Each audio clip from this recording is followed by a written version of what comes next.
Hello అండి. Welcome to we cooks 17. ఇవాల్టి రెసిపీలు అరిసెలు నేను ఎలా చేశాను ఏంటి అనేది స్కిప్ చేయకుండా చూడండి.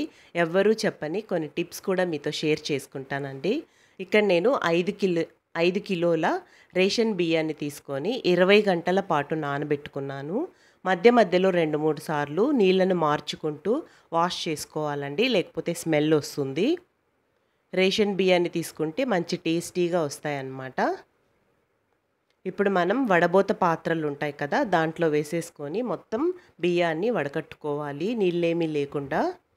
మీరు కావాలంటే ఒక 5 నిమిషాల పాటు కాటన్ గుడ్డ మీద ఆరబెట్టుకోవచ్చండి. ఇక్కడ నేను మిషన్కి తీసుకెళ్ళిపోతున్నాను కాబట్టి అలానే తీసుకెళ్తున్నానండి. వాటర్గా ఉన్నిందంటే వాళ్ళు బాగా వేయిస్తారనమాట. ఎప్పుడు యూజువల్గా ఇలానే చేస్తానండి. కొంచెం పిండిని అరిసెలకు వాడుకొనేసి మిగిలిన పిండిని బాగా ఆరబెట్టి మురుకులు, రొట్టెలు అలాంటివి చేసుకుంటూ ఉంటాను. మిషన్కి తీసుకెళ్ళిన తర్వాత పిండి చూడండి ఎంత సాఫ్ట్గా ఉందో. అయినా కూడా అక్కడక్కడ కొంచెం రవ్వ ఉంటుంది కాబట్టి మనం జల్లించుకోవాలి. ఇప్పుడు పాకం ప్రిపరేషన్ని చూద్దామండి. 1 కేజీ వరకు బెల్లాన్ని తీసుకొని ఆ గిన్నె కరెక్ట్గా 1 కేజీ పడుతుందండి. తురిమి పెట్టేసుకున్నాను. ఇప్పుడు మనం కరిగించుకోవాలి. అందులో ఇసుక అలాంటిది ఉంటుంది కదా, ఆలోపు మనం పిండి కొలుచుకుందామండి. అదే గిన్నెతో నేను ఇక్కడ 1 ఫుల్ తీసుకొని ఇంకొక దాంట్లో 3/4 వరకు తీసుకున్నానండి.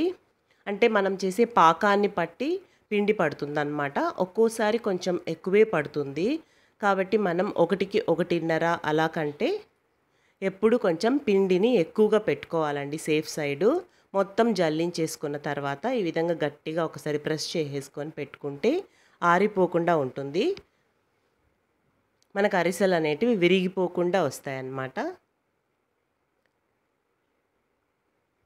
బాగా కరిగిపోయింది. ఇప్పుడు ఒకసారి వడబోసుకున్నామంటే బెల్లాన్ని ఏమైనా చెత్త చెదారం ఉంటే వచ్చేస్తుంది. ఇప్పుడు దాన్ని పాకం పట్టుకోవాలండి. ఉండ పాకం పట్టుకోవాలి. పాకం మనము నీళ్లు వేసిన దాన్ని బట్టి అన్నమాట. కొంచెం ఎక్కువ నీళ్లు వేశారనుకోండి 10 నిమిషాలు పడుతుంది పాకం రావడానికి. కొంచెం నీళ్లు వేస్తే 6-7 నిమిషాల్లోనే వచ్చేస్తుంది. చూడండి బాగా దగ్గరికి వస్తుంది కదా. మధ్య మధ్యలో మనం చెక్ చేసుకుంటూ ఉండాలి.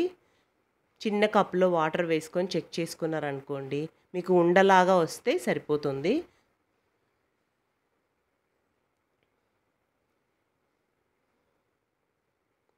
చూడండి ఇలా కప్లో వేసుకొని నీట్గా చేత్తో తీసామనుకోండి ఒక బాల్ లాగా ఫామ్ అవ్వాలన్నమాట. చూడండి ఒక చిన్న ఇంతవరకు వస్తే పైన క్రిస్పీగా లోపల సాఫ్ట్గా ఉండే అరిసెలు వస్తాయండి. అస్సలు విరిగిపోవు, చాలా బాగా వస్తాయి. ఈ టైంలో మనం ఇలాచీ పౌడర్ వేసుకొని గ్యాస్ కట్టేసి ఒకసారి బాగా కలిపేసుకోవాలన్నమాట. మీకు ఎవరైనా హెల్ప్ చేయడానికి ఉంటే మరొక హెల్ప్ తీసుకోండి. లేదంటే కొంచెం కొంచెం వేసుకొని మనం కలుపుకున్నామంటే సరిపోతుందండి. ఎక్స్పీరియన్స్ ఉన్న వాళ్ళైతే ఒక్కరే చేసేసుకోవచ్చు. నేనే పిండి వేసుకొని నేనే కలుపుకునేస్తున్నాను. కొంచెం కొంచెం వేసుకొని స్టార్టింగ్లో మీకు ఉండల్లాగా అనిపించిన మొత్తం ఒకసారి కలిపినప్పటికీ బాగా కలిసిపోతుందండి. ఏం ప్రాబ్లం లేదు. మనం జల్లించి పెట్టుకున్న పిండిని కొద్ది కొద్దిగా వేసుకుంటూ కలుపుకోవాలన్నమాట. ఈ విధంగా ఉండపాకం వచ్చినప్పుడు మీరు చేసుకున్నారనుకోండి పర్ఫెక్ట్గా వస్తాయండి. లోపల సాఫ్ట్గా ఉంటాయి, పైన బాగా క్రిస్పీగా ఉంటాయి, మంచి కలర్ కూడా వస్తుంది. మీరు బెల్లాన్ని తీసుకునేటప్పుడు ఎప్పుడు ఉప్పు బెల్లాన్ని తీసుకోకూడదండి. ఉప్పు లేనిది అరిసెలకి అని చెప్పి అడిగి తీసుకున్నారనుకోండి స్టోర్లో బాగుంటుందన్నమాట. ఇప్పుడు దసరా హాలిడేస్ కదండి, పిల్లలు ఎవ్రీ 2 అవర్స్కి 3 అవర్స్కి వచ్చి ఆకలి అంటూ ఉంటారు. ఈ విధంగా మన ట్రెడిషనల్ వంటకాలని చేసిస్తే వాళ్ళు కూడా టేస్టీగా తినేస్తారు. ఆ ప్యాకెట్ ఫుడ్ కంటే ఇది ఎంతో మంచిది కదండి. కాబట్టి ఈ హాలిడేస్లో మీరు కూడా ఒకసారి తప్పకుండా ట్రై చేసి నేను చెప్పిన పద్ధతిలో మీకు కనుక ఈ వీడియో నచ్చినట్లయితే లైక్ చేసి మీ ఫ్రెండ్స్ అండ్ రిలేటివ్స్కి షేర్ చేయండి. చూడండి కొంచెం కొంచెం పిండి వేసుకుంటూ కలుపుకుంటే మనకు జారుడుగా ఉందనుకోండి మరి కొంచెం పిండి కలుపుకోవాలండి.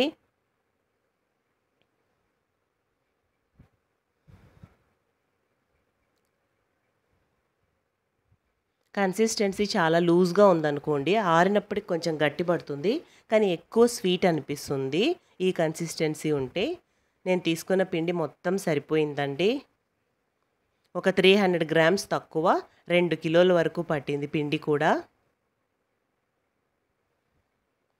చూడండి కన్సిస్టెన్సీ చూస్తున్నారు కదా, ఈ విధంగా ఉన్నిందనుకోండి కొంచెం నాన్నప్పటికీ సెట్ అయ్యి ఇంకొంచెం గట్టిపడుతుంది.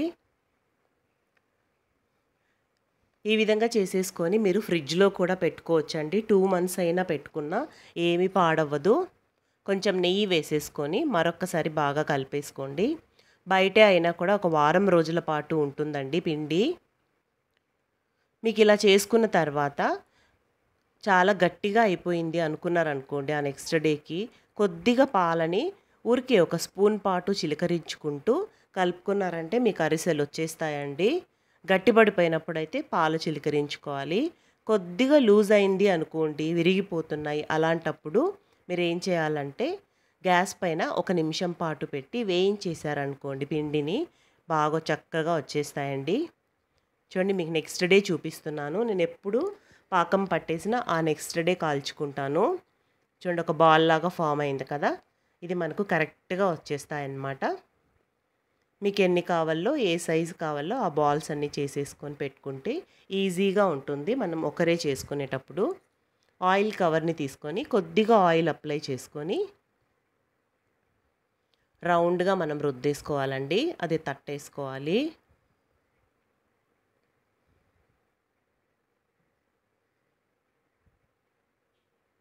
తప్పకుండా ఒకసారి ట్రై చేసి మీరు లైక్ చేసి కామెంట్ చేస్తే నాకు మరిన్ని వీడియోస్ చేయడానికి కొంచెం ఇంట్రెస్ట్గా ఉంటుందండి.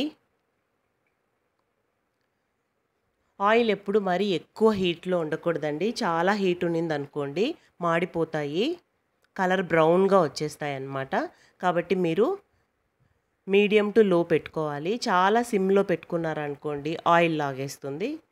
కాబట్టి మీరు హీట్ని అడ్జస్ట్ చేసుకుంటూ మధ్యస్థంగా ఉండాలన్నమాట. మధ్య మధ్యలో ఒకసారి నూనె బాగా వేడెక్కి మళ్ళీ సిమ్లో పెట్టుకోవాలి. మీరు ఎక్కువగా చేస్తున్నట్లయితే పీట పైన పెట్టుకొని తట్టేసుకోండి. నేను ఇక్కడైతే 1 కిలో వరకే చేస్తున్నాను కాబట్టి ఇలా ఆ గెరిట పైన మరొక గెరిట నుంచి ఎక్సెస్ ఆయిల్ అంతా తట్టేసుకుంటున్నానండి. ఇట్లా పీట పైన కూడా మీరు ఒత్తుకోవచ్చు. ఎక్కువగా చేస్తున్నట్లయితే అలా చేసుకోవచ్చు. నువ్వులు వేసి కూడా చేసుకోవచ్చండి. మనం నువ్వులు వేసినవి మార్కెట్ నుంచి తెచ్చుకోవాలంటే ఎంత కాస్ట్లీ అవుతాయి కదా. సో 1 కేజీ బెల్లంతో మనం ఎన్ని అరిసెలు చేసుకోవచ్చండి. ఈ విధంగా చేసేసుకోండి. చాలా కలర్ఫుల్గా ఉన్నాయి కదా. తప్పకుండా ఒకసారి ట్రై చేసి లైక్ చేసి కామెంట్ చేయండి.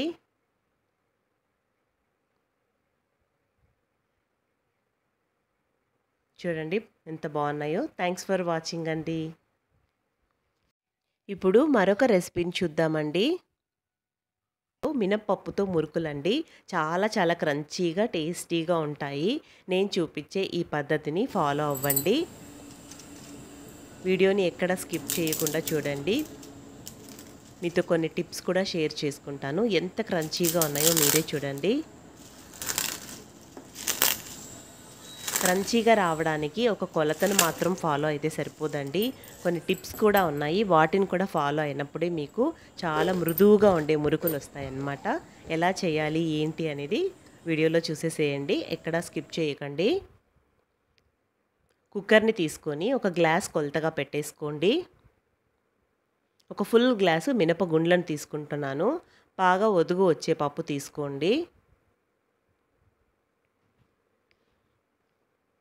పప్పు వేసేసుకొని కనీసం 3 సార్లైనా నీట్గా వాష్ చేసేసుకోవాలండి. అప్పుడే మీకు ఆ మినప వాసన అనేది రాకుండా ఉంటుంది. కొంచెం మినపప్పు ఒక రకమైన వాసన వస్తుంది కదండి. సో మనం ఇక్కడ వేయించట్లేదు కాబట్టి బాగా నీట్గా వాష్ చేసేసుకోవాలి. 1 గ్లాస్ మినపప్పుకి 4 గ్లాసులు నీళ్లు వేసుకుంటున్నానండి. ఇక్కడ నేను 4 గ్లాసులు నీళ్లు వేసేసుకొని మీ కారానికి తగినట్లుగా పచ్చిమిరపకాయలని తుంచి వేసేసుకోండి.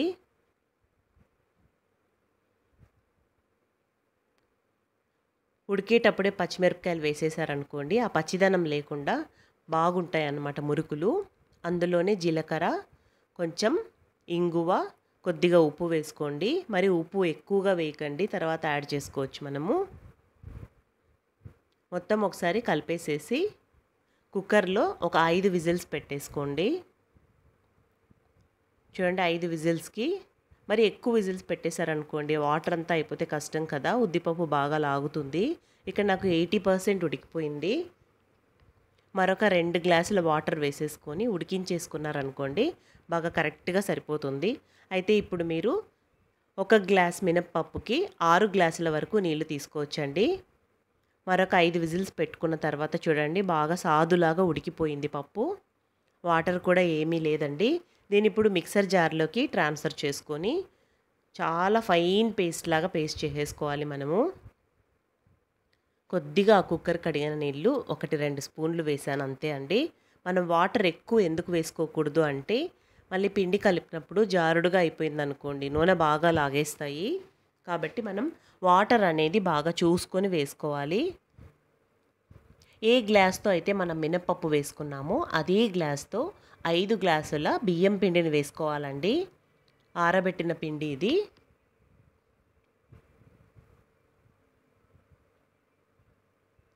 చూసారు కదా 5 గ్లాసుల బియ్యం పిండిని వేసుకున్నాను. చట్నీ గెరిట అంటారు కదా, ఆ గెరిటతో 1.5 గెరిట నూనెని బాగా మసల పెట్టేసుకోవాలండి. అందులో కొంచెం వాము ఉప్పు వేసేసుకోండి. బాగా నూనె కాగుతూ ఉన్నప్పుడు అది తీసుకొచ్చి వేసేసుకోవాలి మనం పొంగే నూనెని. నూనె వేసేసిన తర్వాత కొంచెం వేడిగా ఉంటుంది కాబట్టి ఏదైనా గెరిటతో ఒకసారి కలిపేసుకోండి. ఒక సెకండ్ పాటు అట్లా 1 నిమిషం పాటు అట్లా కలిపేశారంటే కొంచెం ఆ ఉడుకు తగ్గుతుంది. అప్పుడు మీరు చెయ్యి పెట్టుకొని నీళ్ళేమి అస్సలు వేయకండి. నీళ్లు వేశారనుకోండి మీకు ఎంత నీళ్లు వేయాలని తెలీదు. కాబట్టి మినప్పప్పు తడితోనే మొత్తం కలిపేసుకోండి ఒకసారి బాగా చేత్తో. చూసారు కదా వీడియోలో మొత్తం ఆల్మోస్ట్ కలిసిపోయిందండి బాగా. ఇప్పుడు మీకు ఈ టిప్ ఏంటంటే ఇప్పుడు నేను చెప్పబోయే టిప్పు మొత్తం మీరు నీళ్ళు వేసుకొని కలిపేసుకున్నారనుకోండి పిండి తడిసిపోయిందంటే 2-3 తడవలుగా వేస్తాం కాబట్టి మెత్తబడిపోతాయి. కాబట్టి ఒక్క వాయికి మీరు ఎంత పిండి తీసుకుంటారో అది మాత్రం నీళ్లు కొద్దిగా చిలకరించుకుంటూ కలుపుకోండి. ఇది మీరు అస్సలు మర్చిపోకుండా గుర్తుపెట్టుకోవాల్సిన టిప్ అండి. మనం ఎక్కువ క్వాంటిటీలో చేసేటప్పుడు ఇది బాగా యూజ్ అవుతుందన్నమాట. ఎందుకంటే పిండి మొత్తం నానిపోతుంది కదా, 3వ వాయికి 4వ వాయికి బాగా నానిపోయి మెత్తగా వచ్చేస్తాయన్నమాట మురుకులు, మనం కొలత కరెక్ట్గా ఫాలో అయినప్పటికీ. నీళ్ళని చూస్తున్నారు కదా, చేత్తో జస్ట్ ఊరికి అలా చిలకరించుకుంటున్నానండి. కొద్దిగా చిలకరించుకుంటూ బాగా మృదువుగా అవ్వాలి. పిండి కూడా మనం బాగా ఇలా ఒత్తుతూ కలుపుకోవాలన్నమాట. ఇవన్నీ ఈ టిప్స్ అన్నీ ఈ స్టెప్స్ అన్నీ ఫాలో అవ్వాలండి. చూసారా ఎంత సాఫ్ట్గా ఉందో. అట్లా సాఫ్ట్గా వచ్చేంత వరకు మనం ఒత్తుతూ కలుపుకోవాలి 3-4 నిమిషాల పాటు. నా దగ్గర ఇలాంటి మిషన్ ఉంది కాబట్టి దీంట్లో వేసేస్తున్నానండి. జంతికల ప్లేట్ తీసేసుకొని దాంట్లో లోపల కొద్దిగా ఆయిల్ అప్లై చేసేసుకొని ఫిక్స్ చేసేసుకోండి. మీరు మామూలు మురుకులు గొట్టంలో కూడా వేసుకోవచ్చండి. పిండి మరీ పై వరకు కాకుండా కొద్దిగా గ్యాప్ ఉంచుకొని పిండి పెట్టుకున్నారనుకోండి సరిపోతుంది. చూడండి కొద్దిగా గ్యాప్ ఉంచుకుంటే ఇది జస్ట్ చేత్తో ఇలా ప్రెస్ చేస్తే చాలండి బాగా వచ్చేస్తుంది. చాలా ఈజీ అన్నమాట. అది పైకి ఉండాలి. జస్ట్ చేత్తో అలా ప్రెస్ చేసుకుంటూ ఉంటే చాలు. ఇప్పుడు కడాయిని పెట్టుకొని ఆయిల్ వేసుకోండి. ఆయిల్ చూడండి కొద్దిగా మనకు చిన్న పిండినట్లు వేశారనుకోండి వెయ్యగానే పైకి రావాలి. అప్పుడు ఆ టైంలో వేయాలన్నమాట మనం మురుకుల్ని. చేత్తో లైట్గా ఇలా ప్రెస్ చేసేస్తూ ఉంటే మొత్తం వచ్చేస్తుంది. చూస్తున్నారు కదా ఎంత ఈజీగా ఉందో.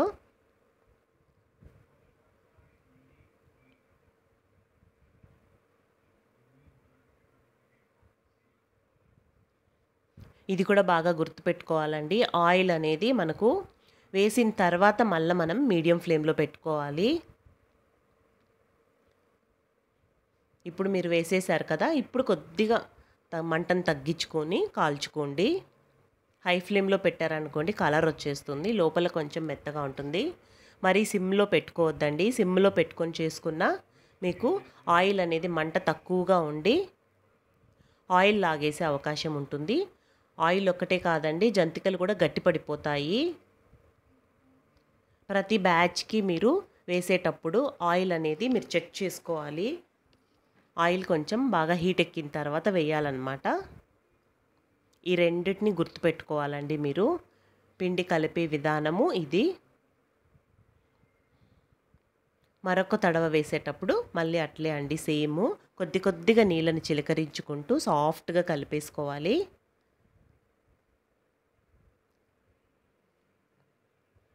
ఈ పిండి కలిపే దాంట్లో మనం కాల్చుకునే దాంట్లో కూడా మనకు చాలా క్రంచీగా రావడంలో ఉపయోగపడుతుందండి. వాటిని కూడా ఫాలో అవ్వాలన్నమాట మీరు ఖచ్చితంగా. చూడండి, రెండోది వేసేటప్పుడు కూడా మళ్ళీ ఆయిల్ కొంచెం చెక్ చేసుకోవాలన్నమాట. ఒక బ్యాచ్ వేసిన వెంటనే మళ్ళీ ఇంకొక బ్యాచ్ వేసేసారనుకోండి, ఆయిల్ హీట్ అనేది సరిగ్గా ఉండక ఆ నెక్స్ట్ వాయిలోది సిమ్లో పెట్టి కాల్ చేసుకున్నారనుకోండి, గట్టిపడిపోతాయి అన్నమాట మురుకులు.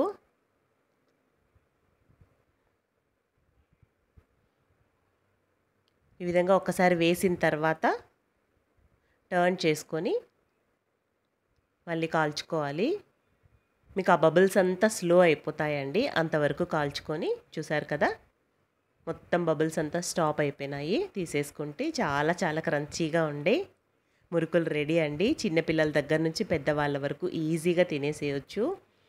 అంత టేస్టీగా ఉంటాయన్నమాట. ఈ పద్ధతిలో మీరు కూడా తప్పకుండా ఒకసారి ట్రై చేసి, వీడియో నచ్చినట్లయితే లైక్ చేసి మీ ఫ్రెండ్స్ అండ్ రిలేటివ్స్కి షేర్ చేయండి. ఆయిల్ కూడా అస్సలు ఎక్కువ లాగదండి. చూడండి, మీకు చూపిస్తున్నాను ఎంత లైట్గా ఆయిల్ లాగిందో. థ్యాంక్స్ ఫర్ వాచింగ్ అండి.